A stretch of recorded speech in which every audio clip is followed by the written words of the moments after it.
I'm Betty Rodriguez, and working with North Carolina AgrAbility as the director. And I'm going to introduce Dr. Crystal Kyle today. And before we start, I want to mention some of the these beginning slides, because before we start with her presentation, first, we're going to ask you to please mute your microphone and rename your screen with your first and last name, if you have not done so already.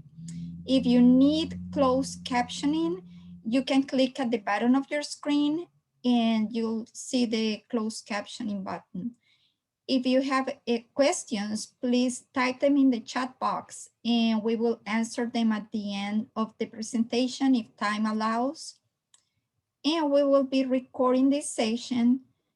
If you want to just check later on this, it will be available at the National AgrAbility website at a later date. And at the end of the session, this is very important, we ask you to please click on the link in the chat box to complete an evaluation of the session. So today's presentation is best practices when working with service-connected disabled veterans. And it's a pleasure for me to introduce Dr. Crystal Kyle, who I was honored to work with when she was the director of the North Carolina AgrAbility. So she's currently serving as a biological science specialist in the Institute of Youth, Family, and Community at USDA NIFA. She provides programmatic grant support to competitive and non-competitive grant programs. As a military veteran who farms, one of her emphasis is on military and veteran programs and scholarships, such as AgVet and military reimbursable. This includes Military Reach, Military Family Learning Network, Virtual Lab School, Family Readiness, Yellow Ribbon, Substance Abuse, and Early Learning collaborations with the Department of Defense. Other areas include small and medium farm grants under Small Business Innovation Research and Assistance in beginning farmer and rancher development programs, AgrAbility, 4-H, and 1890s programs. Her goal is to improve the quality of life for a diversity of veterans, military families, and farmers. And I also want to include here that Dr. Kyle was selected this year as one of the 27 women veteran trailblazers. They are women who have served and separated from military service and are making an impact by enhancing other veterans' lives. So now we're gonna leave you with Dr. Kyle, and I'm gonna stop sharing my screen. So she can share hers. Thank you, Betty. You're welcome. So I am going to, can you see that? Yes, we can see it.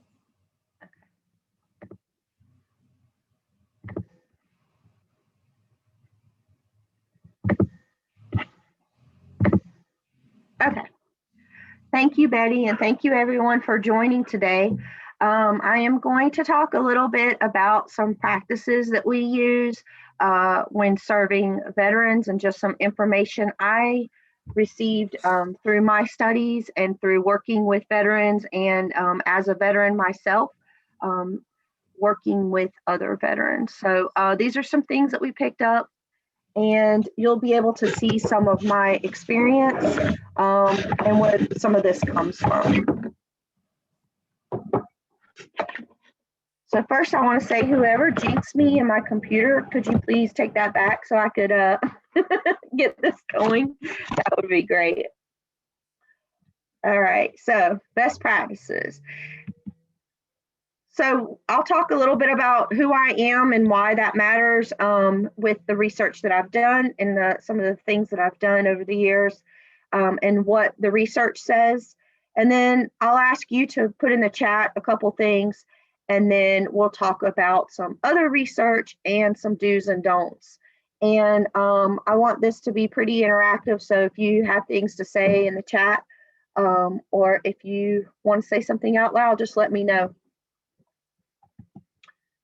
Okay, first of all, I work for the National USDA with the National Institute of Food and Agriculture. So I want to say that this research that I did during my PhD studies is mine and reflects the research and my perspective alone, and not necessarily reflects the views of NIFA.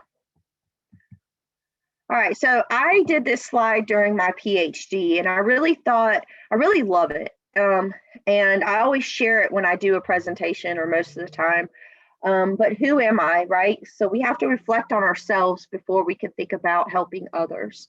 And so this is kind of a list of who I am. I have challenges, and I also bring benefits to the community and where I live. So first, of course, I say I'm a mother. I have 3 children. One of those had cancer, or has cancer, and has that challenge. I also have a child with learning disabilities. And so that is something that always plays a role in when I talk to people and during my research. I'm a volunteer. I'm, of course, a veteran, and that's a very important identity for me. I'm a veteran advocate, so anytime I can, I advocate for veterans and farmers. I'm a friend.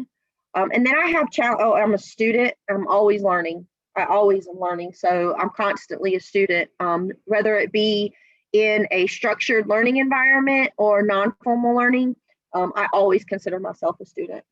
And then I have challenges. I have moral injury, PTSD, TBI, which is traumatic brain injury, memory loss, and I suffer from migraines. And so this is just a picture of that, and some pictures I've taken over the years. Kind of a fun slide I like to share. My educational journey was not a straight line. It did not start at one place and end at the next. It was bumpy and curvy. I got out of my service after 10 years and tried to immediately go back to school. And I faced a lot of challenges, from being not such a traditional student in a young environment, to I even tried to go online. And then I found my niche in agriculture. So I always bring that to the table, because I think it's important that we don't always succeed, but part of not succeeding is learning. So I think it's important that we share that experience with others so that they know that many people have challenges, and that's okay. That's part of the learning process. Veterans like to hear that because they think that they have to succeed at every single step that they do. But that's not the case. And I was one of those, definitely, that if I didn't succeed, I definitely was hard on myself. And so to know that others had a bumpy road and they still were able to get where they wanted to eventually get, even if they didn't know where that was when they started, is important to me. My research was a multidiscipline study. It included agriculture education, sociology, psychology, and human development. I had a great committee that was comprised of these areas and that really helped me throughout the process. You can see my title and my abstract. It was a qualitative study that looked at ethnographic case study that looked at individuals being veterans that were going through programs. And I specifically looked at the symbolic interactionism and the culture capital theory. We'll get into that, but my service, these are some pictures from my service. As you probably know, I served in Afghanistan and Iraq and other places around the world. And I had challenges with that, as you heard earlier. My traumatic brain injury came in Iraq, and Afghanistan and Iraq brought a lot of PTSD. But even before my service overseas, I was injured in a Chinook wreck. So farming, kind of my journey in farming, I had an assistantship at North Carolina A&T State University in the lab, in the microbiology lab. And it was great because I didn't have to interact with people and I was isolated. But the problem was I didn't have to interact with people and I was isolated. So it was not helping me through any other kind of connections. It wasn't until row cropping, when I started my assistantship in row cropping, that I really started to blossom and connect with people and connect with nature, that you saw a difference in my connection. I then went to animal production, also under North Carolina A&T. I started to work with other students and other people earning their degree as far as supervisors. And this really changed who I was. I was able to connect with my children. I was able to connect with my family a lot better. And this is when life kind of improved for me. I then owned my own farm, a small farm. There's a picture there of my second farm, I guess that is, but my own farm. And that truly gave me some self-healing. I now own my own farm in Kansas, another small farm, just over 30 acres. I have pigs, goats, and chickens and row cropping. So all of this together really increased my positive mental health. I then went on to earn some certificates in behavioral health, and 2 in suicide, and then curriculum design and program evaluation. Some of the roles that I've recently been involved in is, of course, I'm a military veteran farmer myself. I was the North Carolina AgrAbility director previously, which is a USDA, well, you all know what AgrAbility is or you wouldn't be here, but it's a USDA project, and it helps people find ways to address their mental and physical challenges. I was also the North Carolina Agri-Medicine Institute coordinator, and in this role, I connected people from A&T, ECU, and North Carolina State to work on projects together. I also did research on military veterans' mental and physical health. I worked in North Carolina Cooperative Extension with curriculum design and as a program evaluator. And now I work with the USDA and NIFA as a biological scientist. These are some of the assignments that I have. The Ag Vets program, which is Veterans to Ag. And then the next few are military reimbursable. So we work with the Department of Defense to administer some programs. And then the Beginner Farmer and Rancher program, which is 5% of veteran focus. AgrAbility, of course. 1890 programs, Farm Safety and Health, Military 4-H, and Yellow Ribbon is another military reimbursable. So what I kind of want to get into, what I want to talk about today. During my research, I came across with a lot of help from my committee and my advisor, Pierre Badu, and he talked a lot about culture capital and the community capitals. And as I began to learn this system and these 7 capitals, it really started to hit me that for veterans, a lot of what's missing is the culture capital. We have challenges in financial and some other areas, but what's really missing is that culture capital. We have a strong tie to the military, and then changing that over to civilian can be very challenging for us when we've already learned how to live our military way of life, and then changing that can be hard. And if you came to the AgriSafe presentation, I apologize, but some of these slides will be a lot of the same, but I do have other slides that are different, so you get to relearn it. But symbolic interactionism is something that I look at very closely in my studies. We interact with these symbols, and how we interact with these symbols can be different from person to person. So objects that mean one thing to one person may mean something totally different to someone else. So for instance, if you're looking at this symbol, what you could put it in the chat, or you could just say it to yourself. What would most of you say that this symbol represents, or what would you call this symbol?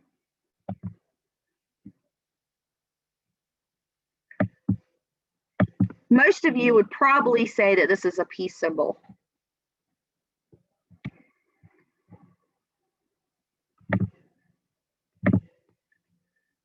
I don't know if you can see that, but it was in my way.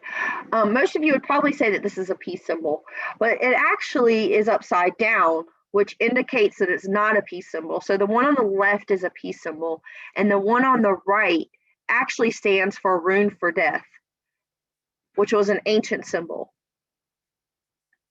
So we can see just how something so simple as changing it upside down can mean something totally different. Now, today you'll see in a lot of places that the peace symbol is on something upside down and it's just taken as a peace symbol. Well, that's kind of what we have given that meaning, that symbol, that meaning, that certain meaning. So it's okay that we've given it that meaning. But if you go back in time, you can often find that some symbols mean something else than what they currently mean today.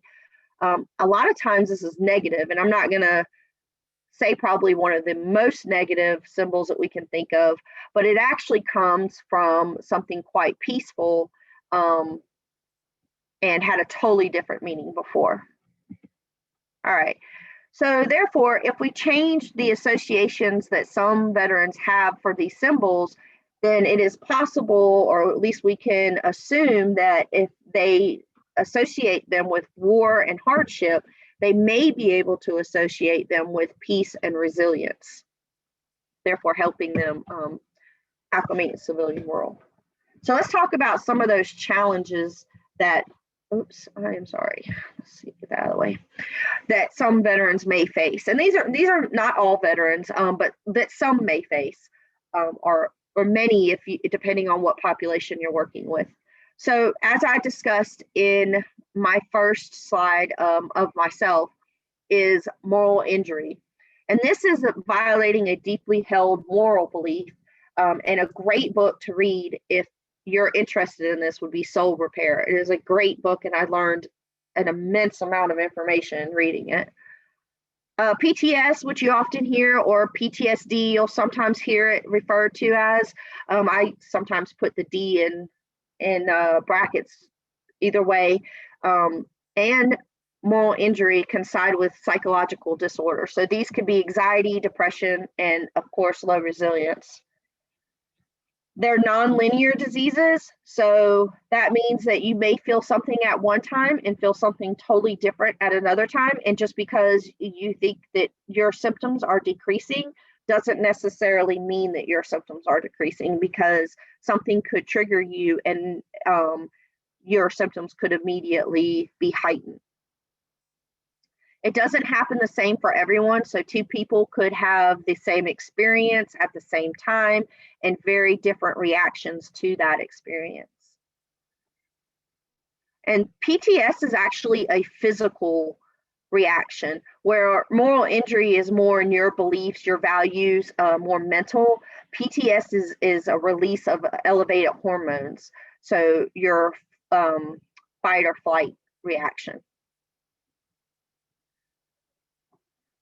So the point of this is that we need to look for ways that we can help veterans that are not always through mental health professionals, meaning, is there other ways that we can find to help veterans face some of these challenges?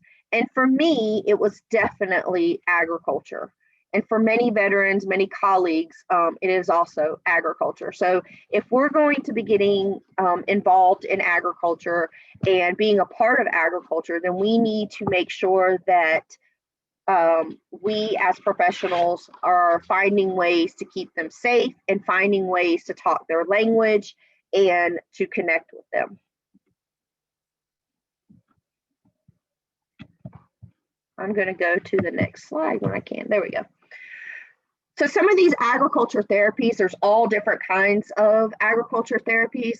And these are just some of them. These are not even all, but some of the ones that you've probably heard of are care farming, ecotherapy, social therapeutic horticulture. Horticulture is a big one. And so there's all different ones. These are some, but it's an important form of social activity to which you are maintaining or improving someone's mental well-being and physical health. This is a slide that I used to show my research. I don't know if you guys can see that little block on the top of my screen, but hopefully, there we go, I can move it. It shows Pierre Bourdieu's culture capital theory and kind of how I see this working.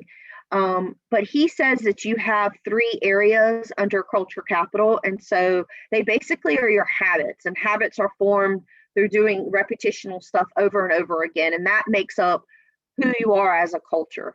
And then, of course, those all include symbols and symbolic interactionism. So the way that that culture sees a symbol. And then capital itself. And this is all different kind of capital under cultural, but what makes you where you are in that culture. So this kind of thing can be rank, could be doctor, like, Dr. Crystal Kyle versus Crystal Kyle. It can also be owning a Porsche or Pinto, the difference between those kind of symbolic different objects. And then, of course, those in themselves are symbols. And so thus symbolic interaction is taking place. And then we have a field, which is where we act different in one setting than a different setting. So who we are in one place is different than we are in a different place. And this also involves symbols. So who I am when I give this presentation or am at work, it might be someone totally different than who I am when I'm out with friends and hanging out.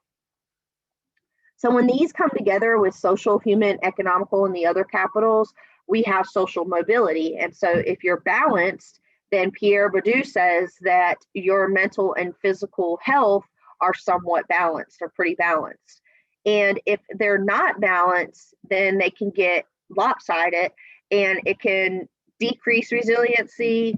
And in a veteran's case, and anyone who experiences trauma, you can have increased PTSD and moral injury. But if we're able to balance those, then we can increase resiliency and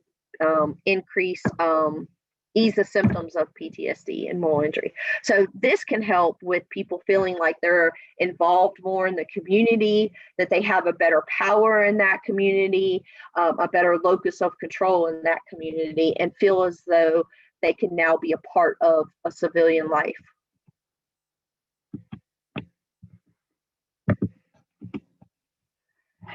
So I added some of the quotes. I didn't add them all, but I added some of the quotes from my dissertation, trying to deal with this band here. But I've added some of the quotes from my dissertation. And so you can see there's a lot of symbolism through patriotic imagery, through behavior itself, through language, and through the way that people talk to each other, and the way that their voice sounds when they elevate it, or just patterns on their t-shirts or hats. There's all kinds of symbolism that's used. And as I was doing my research, you could see a lot of military symbolism coming through in the participants. And this was because it was important to them that their identity was shared.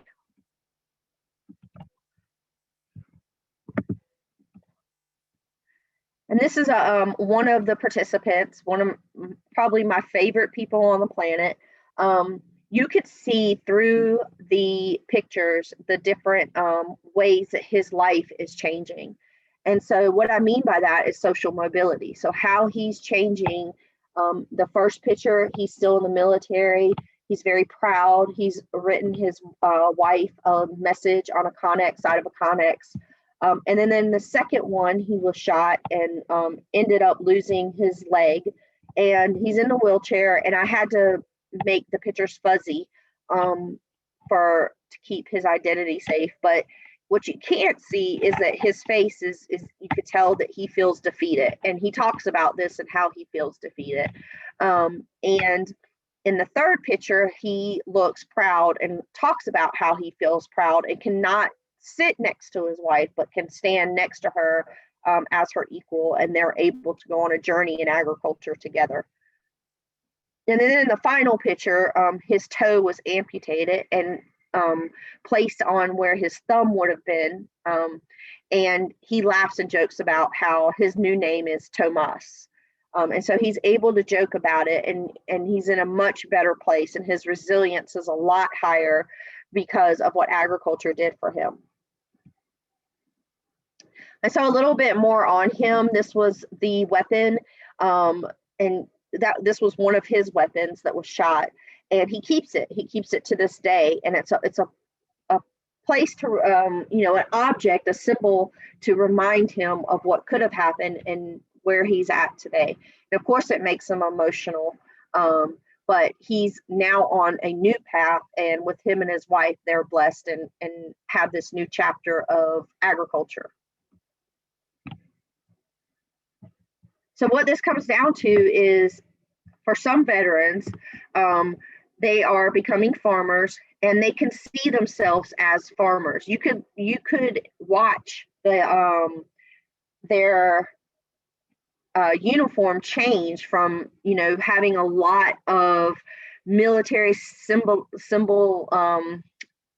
different hats and t-shirts to more of a farmer uniform, the overalls and things like that, and cowboy boots, cowgirl boots. And then you could see them when they actually will even leave out the fact that they're a veteran when they're making a statement. So the bottom one says, "I have more confidence as a civilian."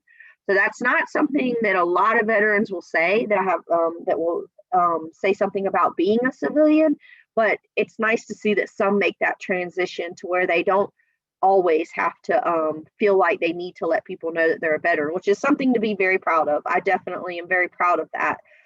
So it's not a goal to get to where you don't mention it. It's just something to see as they make their transition.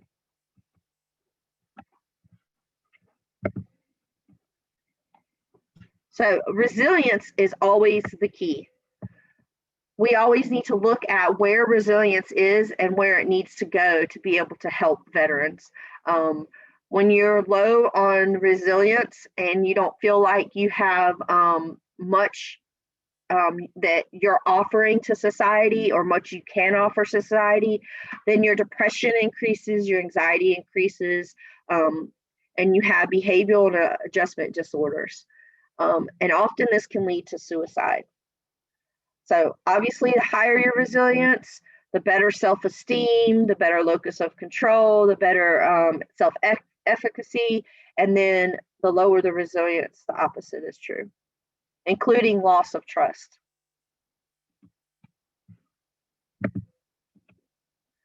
So back to this diagram again, if you look, again, if we can make culture capital kind of balance out with some of the other capitals, other community capitals, then we can help people with their mental and physical health.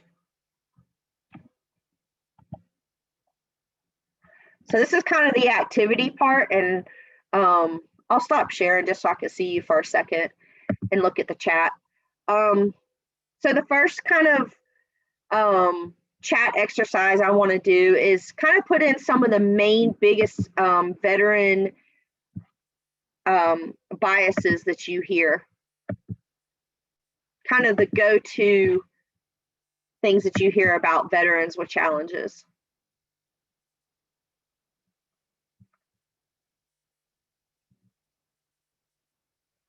And you can put those in the chat.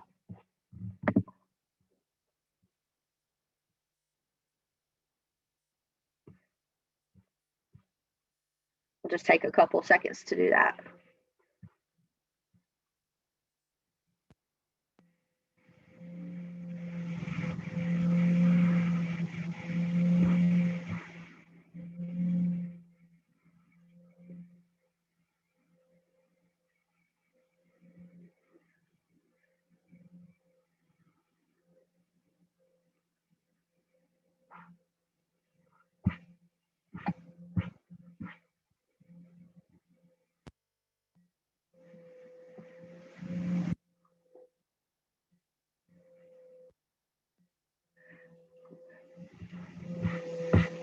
While you're putting them in there, I'm looking at some of the chats from before because I couldn't see them when I was presenting. And Mercedes, I never thought of that, but yeah, Vicki, that's right. It is a Mercedes symbol, huh? And yes, Ralph, I was referring to that. And yes, you're right. There is many different. What that symbol actually means is something very different than what it means now. Okay, and getting to liability. Yes, so looking at some of the bias for veterans: a liability, bullheaded, no patience, problem focusing, anxiety, reluctant to request assistance, try to be isolated. Oh, yes. Anger issues, definitely. No morals. Wow. Okay. Those with PTSD cannot deal with loud noises. Yeah. Okay. I will go back. Okay, so yeah, I have to agree. A lot of those and more are definitely common veteran assumptions. So just because you have PTSD does not necessarily, PTS or PTSD does not necessarily mean you have problems with loud noises. When I first got back, I was in a place that had a lot of landmines. And what they would do is when they located one, we would put yellow tape around it. So in the very beginning, when I first got back, yellow tape really caused an emotional inner feeling of like butterflies. And then immediately I knew that it was not a risk because we were home, but just that, second of noticing yellow tape. So it's not always loud noises. It can be a range of different things. And some of these assumptions can be true. With traumatic brain injury, it takes me a second to get out what I'm trying to say. So, assumptions can sometimes be good, but oftentimes they are exactly what they are, as assumptions, and we all know what that stands for. Okay, let's do the definition of disability.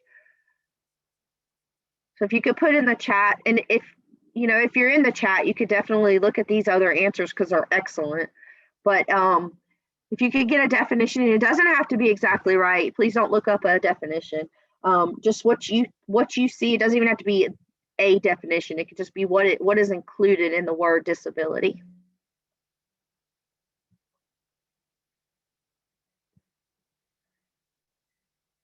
Yes, requires some sort of assistance, a physical or mental limitation, lack of ability, limitation. Yeah, definitely. Oh, I like that answer. Not having the ability to do what you want. Unable to perform activities independently. Inability to do things the way most do. Oh, I like that. Okay, yeah, those are some good answers. Inability to function in a normal manner as a majority of society. Those are great. Okay, I'll go back. Thank you for sharing those. Those are great. So here's a definition, one of the definitions that I found, and there's many of them, but a disability is a condition or function judged to be a significantly impaired relative to the usual standard of an individual or the group. So, and actually this slide, Betty and I put together when I was still with the North Carolina AgrAbility program. So that's kind of a fun fact. But the term can be used for physical, sensory, cognitive, and intellectual, including mental health. And it could come from birth or an accident or age. As you age, we all know that we have increased challenges. So this is a big one. Misunderstanding creates mistreatment and distrust. So as we saw on a couple slides back, sometimes veterans that are not extremely resilient or don't have access to resources that they need can begin to distrust. And this is definitely an issue. So what causes misunderstanding and can create mistreatment and distrust? So illiteracy and lack of awareness, non-availability of proper information, no guidelines being discussed within the organization, misconceptions or stigmas, like we talked about earlier with veterans. They happen in all groups, of course, as we all know. Non-acceptance and feelings of rejection. And that's a big one with veterans because we want to have a place, we want to have a role. And then lack of trained personnel. And these are just some eye-popping stats. 13 million, and these are old stats, so I wonder, I didn't look, but I'm sure the newer ones are.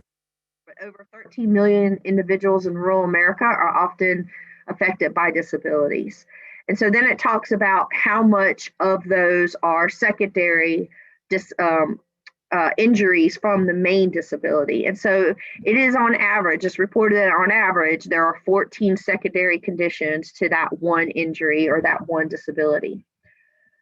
And then, of course, most farmers report secondary injuries to your shoulders, your wrists, your back, and then other parts of the body follow.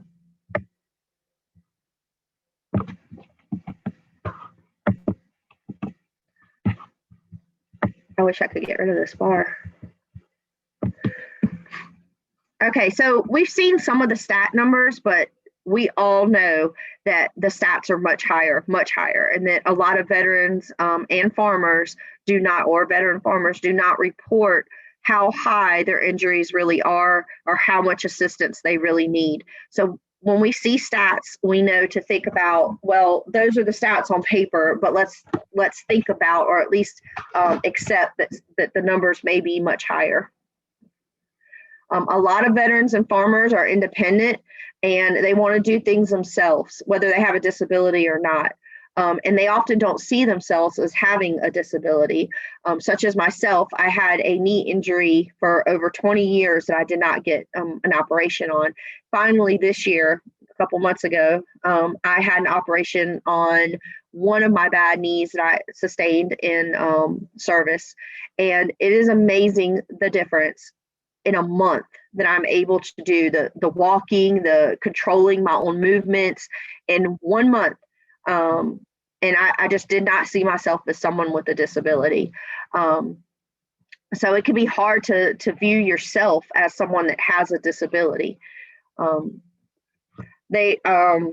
This is also like myself, I will say, they often don't want to stop a task. The task has to get done regardless if there's something wrong or not. So if you're having even a mental challenge, the task needs to be completed. And you can often put yourself as the secondary priority over getting something on the farm done. And we don't ask for help. So we often, any of us do not ask for help and when we need to. Sometimes we don't even know we need to ask for help. So why is this important and why do we care, right? Well, we all know people that have disabilities and that are living with disabilities. And if you're on this webinar, then you're involved in agriculture somehow. And so we need to be aware of that, if even just aware. But if we're working directly with farmers and veteran farmers, then we definitely need to be aware that people may have disabilities that they're not disclosing to you, or they may not trust you to disclose them to you. So we need to find ways to gain their trust, care about their issues, and then ways and resources to solve what we can for them. So we know, of course, that this doesn't just happen in the city, but definitely in rural areas as well. And that includes, of course, on farms. And then over 70% of people that have a disability are capable of holding a job. And veterans want to work for the most part, and they want to be independent for the most part. Of course, this is not a blanket, it doesn't include all veterans, but for the most part, when you talk to veterans, it definitely in my research and other research that I have looked at, they want to be independent and work. 49% of disabled population is literate. And all veterans as of now, and this changes back and forth, but as of right now, all veterans have to have at least a GED. So they're educated, they have skills they learned in the military, they have skills that they've learned leadership wise, physically wise, mental wise that they've learned in the military, and they have a lot to offer communities and jobs and skill sets that they can offer if we allow them to, and we don't use our prior knowledge or preconceived knowledge and our biases to claim that they can't do something or they don't want to do something. So, all right, so let's do some do's and don'ts. And a lot of these are common sense. A lot of these you learned in kindergarten or you learned from your mom, and they're not much different. So the golden rule, right?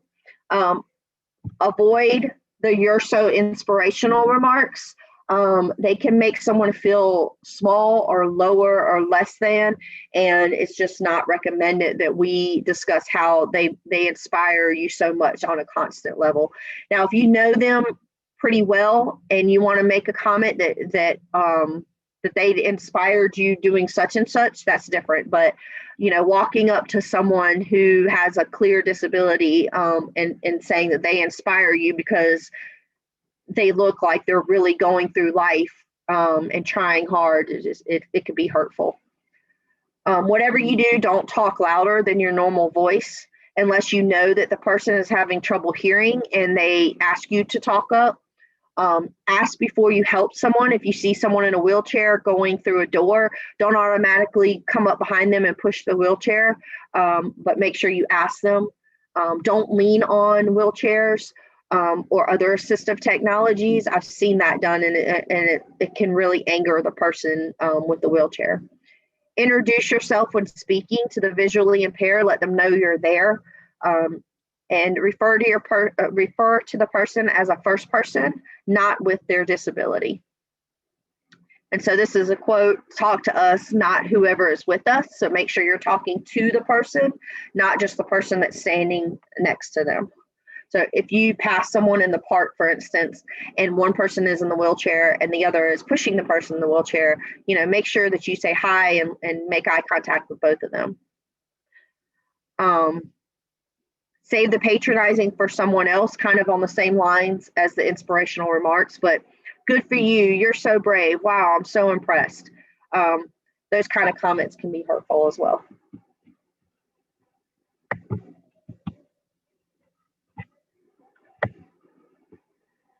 Okay, so view people as people, not impairments. Their disability is part of who they are, not who they are. So focus on that person at hand. If you must label them for some reason, make sure that they know that you're labeling them for that reason. Maybe that you're having a conference on people with disabilities and you want to introduce their disability. Just make sure that you use the term that they have chosen for themselves. And we know now that this is true with everything. Make sure that the term of how you introduce someone or the way that you introduce them is how they choose to be self-identified. Avoid saying, "hey, blind girl," or "the girl in the wheelchair." It almost sounds funny now because we know better, but it does happen, and it's cruel to introduce them in that way. There's so much more than just the girl in the wheelchair. Labeling norms are vary a great deal between people and groups. So we've already talked about that. Just make sure you understand what they want to self-identify with. So this is a big one, and I get pushback on this sometimes. And it's avoid the "thank you for your service." And this is something that's very big in the veteran population. Although most of us know that this is that you're very genuine and that you're saying "thank you for your service" comes from a very good place. It's become a tagline. And veterans don't really they've mentioned many times in research that they don't like to hear it, and they don't really want to be thanked for their service, especially when they may have had a comrade that died in their service. So you could say the same thing in many different ways and get the same point across, such as, "I know you and your family sacrificed a lot. I appreciate you." It means the same exact thing. It just is a different way of saying the same thing. So "thank you for your service," you could definitely say it. Just know that if you're working with a population of veterans, it may not be taken the way that you intend for it to be taken. A great example is, I'm from the South, and bless your heart is intended to be something very sweet and very taken in just as it sounds, bless your heart. However, if you say it, bless your heart, then it can mean something totally different. And often if you hear bless your heart in the South, it does not mean what you think it means. So that's just an example of something along the same lines. Oops. Okay. And then this is kind of, again, kind of common sense at this point, but don't ask how many people have you killed, what was war like, did you kill any kids? Did you kill any adults? Those kinds of things. It's just, the point of this presentation is to show how we work with veterans. And so if you're working with a veteran, that's not information that you need to know unless you're their psychologist, and then maybe you need to know that.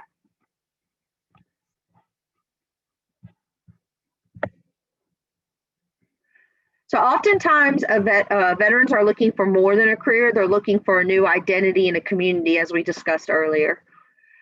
Regardless of what their identity is, regardless if they agreed with the things that they did in the military, or if they didn't agree with the movements that they participated in, they often have extremely strong ties to the military, meaning they may have not agreed with a certain movement. They may have not agreed with the war in Afghanistan or Iraq, but they often will not speak against their country, and you will not know their views, and they will not want to discuss their political views with you.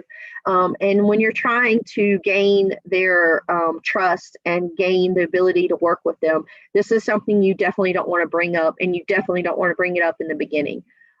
If you disagree with what you think, which is another bias, if you disagree with what you may think that they believe in, this is not the time to publicize your beliefs.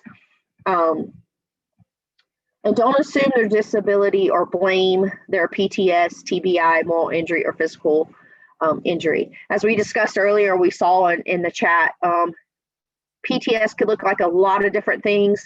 TBI can look like a lot of different things. So don't just assume that the reason they're having a challenge is because, it's because they have PTS, or, it's because they're a veteran and, they have TBI. So get to know the person, get to know who they are, what their makeup looks like, and regard them as a person within themselves. As we all know, we're different, right? Regardless of anyone's disability, they don't want to be treated like a child. Even children don't want to be treated like a child. So don't, talk down to them and talk slow and robotish to them. Don't use childlike vocabulary like pet names or pat them on the head. I definitely would not want to be patted on the head. I don't think anybody does. These habits communicate that you feel as though you're higher than them and they're not equal to you. Don't use labels that are offensive. We've already went over that. But in many different ways, in many different areas, just try as best you can not to be offensive. No matter what you do, at some point, you're going to offend someone. Just make sure that you're appropriate in how you deal with it. And the point is to keep those down to a very minimum and not on purpose. Never, ever use labels that are disrespectful, names like moron, retard, cripple, midget, etc. Those names have no place in society anymore. We don't use them. And joking or not, it's not funny, and it's not something that you want to use with someone in a professional setting ever. Not even personal, but definitely not in professional. And we talked about this, but you don't need to use their disability in introducing them. So you don't need to say Susan, who is deaf, but you could say this is Susan. And then if it's applicable, you can say, you may have to tell me what you're saying, and then I will translate it to her. And I see the chat number going up, but I can't read and and present, so I'm not ignoring you. I can't see it, so I'll get to it as soon as I'm done sharing. And I think we only have a few more slides. So how do we act then? Be patient and ask questions. Come across as genuine, ask genuine questions. Always let someone speak. Don't hurry their pace. If it takes them a little bit longer, let them get out what they want to say. Don't be disrespectful, of course. And then don't be afraid to ask questions. It's okay to ask questions about their disability. Just do it in a way that is applicable to why you need to know that information. So, there's information you don't need to know, and then there's information you do need to know. Just make sure that you're coming from a genuine place, and that the reason why you need to know the information is something that you really need it for to be able to help them. Okay, and then there's different kinds, and I think most of you will be familiar with this, so I won't spend a lot of time on this, but there's different kinds of resources out there. For most, with AgrAbility, we tend to go for vocational rehab for services. Veterans have their own vocational rehab. And so if you're dealing with a veteran, keep that in mind, and keep in mind that you'll have to go through the veteran vocational rehab first. And then for AgrAbility, or for voc rehab, I should say, they will have to claim their disability pay, which is something that as veterans, we do not have to disclose to anything, including taxes. So this may disqualify them from some services, and be prepared that this won't make them happy. But there are still many resources that they're not disqualified from. And so that includes connections to resources, resources themselves. So if we have, paper information such as fact sheets, dissertations, information from different kinds of groups, mental and physical groups, we can definitely connect them with that. Connections to networks. There's all kinds of veteran networks out there, Farmer Veteran Coalition being one of them. So we could definitely connect them with that. And then suggestions, any kind of suggestions for themselves or for farming. Definitely that does not disqualify them from those. Okay, we kind of went over this. So some things to keep in mind when working with someone with a disability: you are not alone. There are many organizations across your state that can provide low-cost assistance. You're not the expert in all areas, so remember that. It's a great idea to collaborate and to get information from many different resources. Even if you are an expert in that area, it can only be beneficial to get someone else's opinion and to hear from other people, and you can always learn. As I said earlier, I am a student. I will always be learning something new. And so that's for all of us. We can all learn from each other. We are going to make mistakes, but we can learn from each other's mistakes and then be better people and help more people if we do. So some other resources: USDA Veteran Farmer Resource Guide, National AgrAbility Veteran Resource Guide, State AgrAbility Projects, mental health experts, and of course the VA Crisis Line. If you need more information on any of those, you can definitely email me and I can get that information to you, like if you want the exact links, or you can just Google them. So because it's the COVID era, I wanted to add this. This is something I came up with, probably a year ago now, maybe a little bit more, a stay-at-home guide. And this is the last slide, as you see.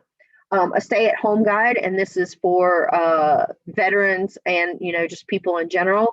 So the benefits of agriculture, some of them are mental, cognitive, and financial, and you can see the ones listed under stress relief, it's exercise, better brain health, improved concentration, stimulates memory, and of course having even a garden saves on food cost, and definitely saves on healthcare costs because you're outside and working and having that physical exercise. This is my contact information. It's really simple. I'm Crystal Kyle. I'm crystal.kyle@usda.gov. Do not include doctor. I've had some people that include Dr. Crystal Kyle at usda.gov, and it doesn't work. So crystal.kyle@usda.gov. And Crystal, take questions when. yeah, I have put some of the questions here on my PowerPoint slides for you to be able to see them here. Most of them Sure. are. Can you see it? Can you see it there? Okay. Yeah, I can. The absolute need for regular process during the course of daily activities. Do you want me to read it for you? No, I can read it. So the statement is the absolute need for regular centering processes during the course of a daily activity. Timeouts for centering. I am 100% PTSD. Okay. That was when the definition about disability. That's what? I'm sorry. When you were talking about the definition of disability, and this one comment, you didn't have the time to look at it. And then the person was saying that breathing exercises is also good. Oh, yes. So on one of those slides, when it talked about different therapies, that's involved in that definitely. And taking the time out to do breathing exercises, or even just take a minute to lay your head back and close your eyes is definitely a benefit to people with PTS or PTSD. I'm 70% PTS. And there are times when I have to sit back and recollect and breathe and listen to, I have on channel on my Alexa, the spa channel. And so I put spa music and it just has relaxing, soft music. Another one is the, what is it? The Calm app? Is it Calm? Yeah, Calm app is excellent if you are interested in, excuse me, if you're interested in that music and stories and things like that. So the Calm app is great. The Google, there's a version that the VA has that's for free, and I don't remember. I think it's Mind something. Let's see if I have it on here. And we also Mindfulness. Mindfulness is from the VA, and it's a free app. Oh yeah, and someone's saying Apple Watch has breathing apps. So yeah, there's definitely some free ones out there. And so let me go with the next slide. When you are talking about not feeling good, when they say thank you for your service. And also, I want just to remind everyone to go to the chat box and click on the evaluation link before the presentation ends.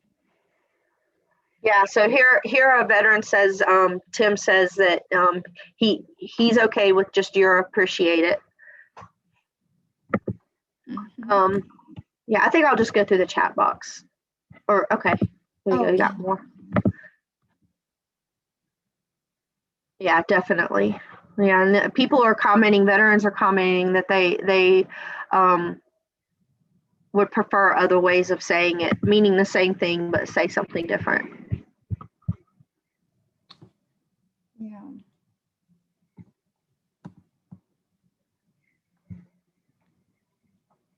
And then someone makes a comment here about the vocational rehabilitation that not disqualifying people based on income.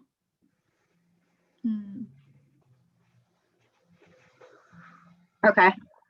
I'm not an AgrAbility director anymore, so I've been out of it for I don't know, a year now. So things change. So that's good to know.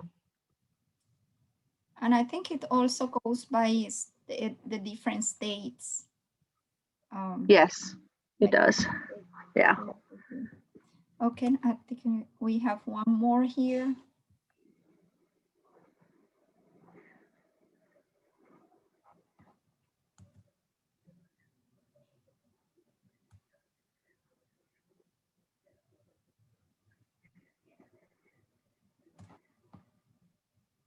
Oh, that's nice. I need to copy paste that Can you send me that, This, yeah, Betty, I can send you so I can that. get that YouTube link? Yeah, we also have a comment here as a disabled veteran who has worked with disabled veterans in AG, understands that there is more trust in USDA, by extension AgrAbility, than even the VA. I have had to work hard to get VA voc rehab to approve an ACT degree due to the stigma that exists even within our government agencies, that to farm one must too strong with no physical impairment.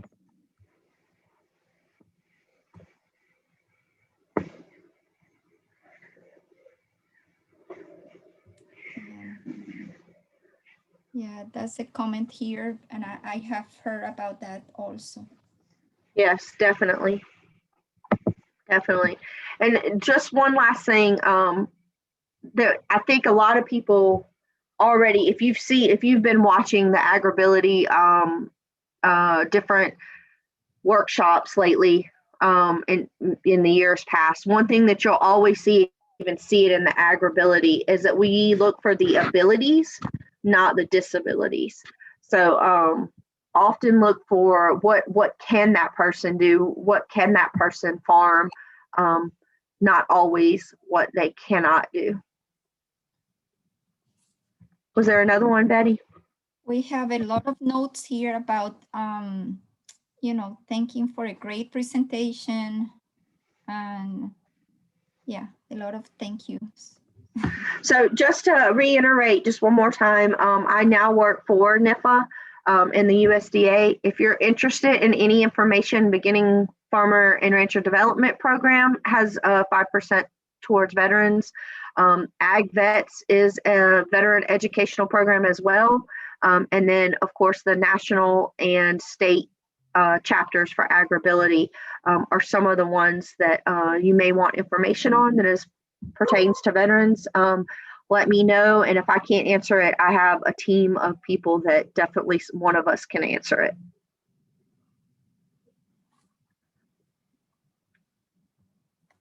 Okay, I don't see any more questions here. But I again invite everyone to please look on the chat box and click on the evaluation link.